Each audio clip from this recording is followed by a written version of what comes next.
Saya ingin bertanya, Pak. Saya dari Muara Enim, Palembang. Namanya disebutkan Bapak. Nama saya Sapai. Nama saya Sapai, alamat Palembang Muara Enim, Kabupaten Pali, pecahan juga. Saya mulai nonton acara ini mulai awal 2016 sampai akhir. Tiap minggu kami buka terus kami tonton terus. Jadi niat nanti kami yang akan berangkat ke sini mengikut ajian ini. Karena kami senang ajian di sini, pengajian dari sumbernya Al-Quran dan Sunnah. Jadi kami ingin belajar memanfaatkan umur yang masih ada ini, Pak. Karena umur 50-an hampir 60. Jadi kami nak taat dengan ada ajaran yang ada tuntunan. Selama ini saya taklid. Jadi yang saya mau tanyakan, Pak, pertama bagaimana cara kita bersyukur? Karena bersyukur itu sangat dianjurkan dalam Al-Quran surat Ibrahim ayat 7. La in sakartum lazidanakum wa la in kafartum inna azabi lasadid. Nah, jadi bersyukur itu setiap kalau di daerah kami ini bersyukur itu kapan sudah bikin rumah kan, kapan apa beli kendaraan, apa punya cucu, apa punya anak, bersyukur itu bagaimana? Yang saya tanyakan di sini. Nah, yang kedua, saya ini Pak Ustadz punya anak perempuan lah tiga kali nikah, 2 kali cerai. Jadi sekarang ini masih tidak cerai. Jadi bagaimana lah caranya? Cara apa ya? Cerai sekali lagi? Nah, yang tanyakan cara apa?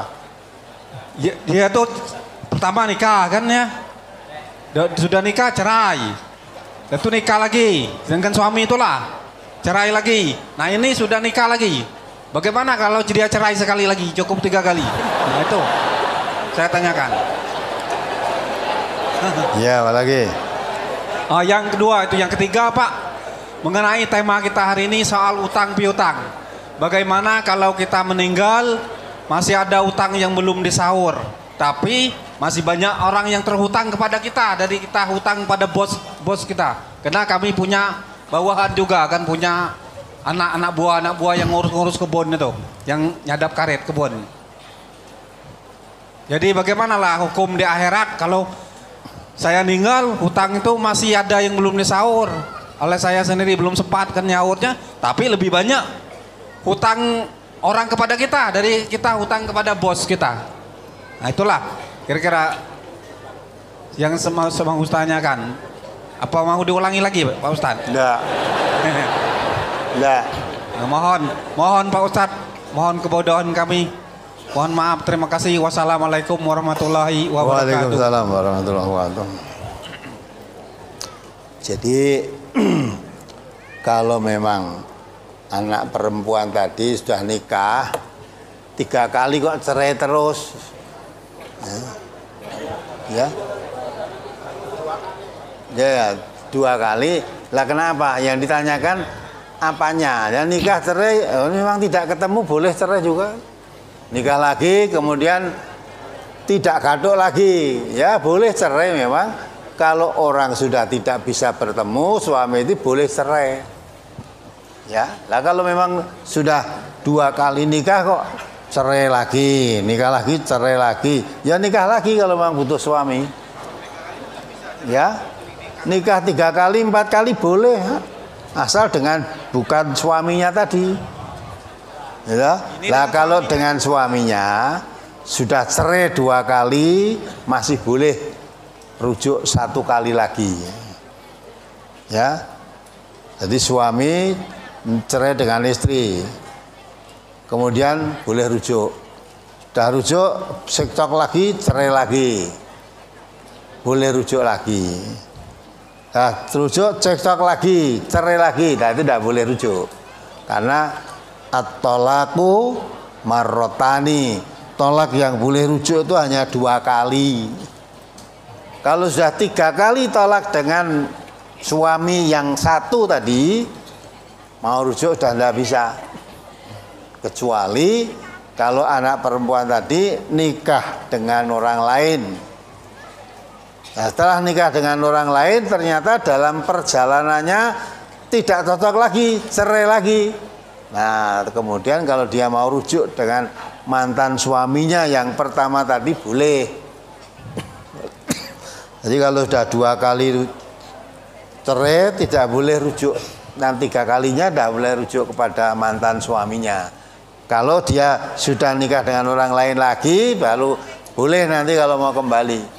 Tapi nikahnya nikah betulan, bukan sandiwara atau bukan rekayasa. Ya, saya sudah cerai dengan istri saya 2 kali. Terus tak pikir-pikir saya kepingin rujuk dengan istri saya. Tetapi menurut agama tidak boleh. Kecuali istrinya harus nikah dengan orang lain dulu. Nah, terus dibujuk, kamu nikah dengan si A itu 3 bulan nanti kamu minta cerai ya, saya biar bisa kembali padamu. Itu tidak boleh gitu. Itu namanya rekayasa terhadap hukum Allah. Ya, gitu ya. Maka kalau sudah cerai mau rujuk itu suruh mikir mateng. Kenapa kamu cerai? Oh, balik lagi. Sampai 2 kali. Nah, 2 kali mau cerai lagi ya. Dan kalau 3 kali cerai dan tidak bisa rujuk lagi. Nah, sudah. Nah, kemudian masalah syukur. Biasanya kalau orang Jawa, tapi orang Palembang tidak tahu ya. Kalau orang Jawa syukur yang penting apa? Makan.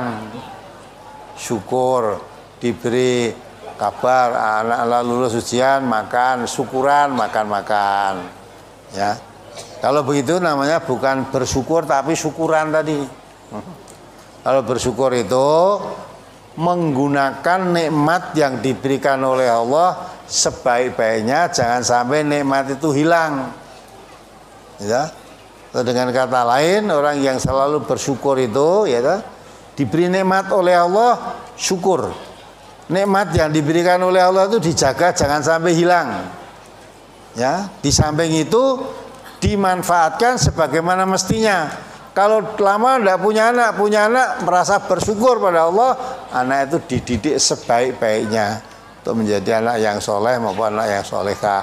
Itu namanya bersyukur setelah pemberian anak. Ya, orang kok mangan-manganannya tidak. Ya. Diberi syukur kepada oleh diberi nikmat oleh Allah, diberi istri, bersyukur. Nah, istri itu dididik sebaik-baiknya. Dijaga jangan sampai tersentuh api neraka, itu rasa bersyukurnya. Bukan dijarke saja, tidak dididik, tidak diarah, karena suami itu sebagai pemimpin. Nah, si istri juga begitu, diberi suami oleh Allah, bersyukur punya suami. Maka diusahakan jadi istri yang baik supaya suaminya senang, ya, senang terhadap istrinya sehingga tidak akan terjadi perceraian. Dipertahankan nikmat yang diberikan Allah, digunakan sebagaimana mestinya, dipertahankan, jangan sampai nikmat tadi hilang berubah menjadi azab, jangan sampai. Apalagi tadi meninggal punya hutang. Ya, meninggal punya hutang ya. Kalau orang meninggal punya hutang, tadi sudah panjang lebar diterangkan, jangan merasa lunas. Ya, kalau orang meninggal punya hutang. Kalau dia punya harta warisan, sebelum harta itu diwaris oleh ahli warisnya, untuk nyaur hutang dulu. Ya, hutangnya bereskan semua. Kalau hutang sudah dibereskan untuk nyaur hutang, masih ada kelebihan, lah yang diwaris kelebihannya itu tadi. Tapi kalau ternyata tidak ada kelebihan, ya sudah, jangan mengharap-harapkan warisan. Warisannya malah hutang itu tadi. Kalau anak berbakti pada orang tuanya, ya orang tuanya mati punya hutang belum terbayar, lah anaknya berusaha membayar, tanggung jawab atas pinjaman orang tuanya tadi. Lah saya punya hutang, ya dah, belum bisa nyaur, kemudian mati pokoknya ya. Saya hutang belum bisa nyaur, tapi saya ngutang kepada orang lain lebih banyak daripada hutang saya, tapi dengan orang lain. Ya. Nah, maka itu hutangmu ya harus dibayar, orang lain yang berhutang kepadamu ya bayar sama. Nah, setelah dibayar orang kok terus otomatis sah. Saya hutang pada si A 2 juta. tapi uang saya diutang si A, si B, si C dan sebagainya, tak hitung-hitung 5 juta lebih. Berarti wis ora nyaur wis sah, bukan. Utangnya beda-beda itu ya. Utangmu kepada si A ya harus dibayar. Orang lain yang utang kepadamu dia kewajiban bayar.